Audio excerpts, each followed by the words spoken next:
இன்றைய நற்செய்தி, என் நீதியின் வலதுகரத்தினால் உன்னை தாங்குவேன். ஏசாயா 41:10. அனுதினமும் தாங்கும் ஆண்டவர் இயேசுவின் நாமத்தில் அன்பின் வாழ்த்துகள். மனிதன் பல சமயங்களில் தனது வலிமையின் எல்லையை சந்திக்கிறான். பயம் வரும், குழப்பங்கள் வரும். சில சமயங்களில் நம் சொந்த திறமைகளும் அனுபவங்களும் நம்மை காப்பாற்ற முடியாத நிலைக்கு தள்ளப்பட்டிருப்போம். ஆகையினால் என்ன செய்வது என்று தெரியாமல் விழிப்புதுங்கி நின்றிருப்போம். ஒருவேளை தனிமையான சூழ்நிலை போல உணரலாம். ஆனால் அந்த நேரத்தில் தான் ஆண்டவர் நமக்கு சொல்வது, பயப்படாதே, என் நீதியின் வலதுகரத்தினால் உன்னை தாங்குவேன் என்கிறார். வேதம் சொல்லுகிறது, நான் மரண இருளின் பள்ளத்தாக்கிலே நடந்தாலும் பொல்லாப்புக்கு பயப்படேன், தேவரீர் என்னோடு கூட இருக்கிறீர். தேவன் நம்மோடு இருந்தால் யார் நமக்கு விரோதியாயிருப்பான்? எந்த தீமையும் அணுக முடியாது.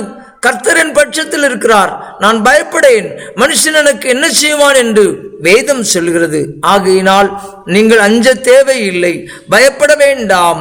நீங்கள் இருளின் பள்ளத்தாக்கு வழியே நடந்து போனாலும் என் நீதியின் வலதுகரத்தினால் உன்னை தாங்குவேன் என்று தமது வல்லமை நிறைந்த வார்த்தையை உங்களுக்கு தருகிறார்.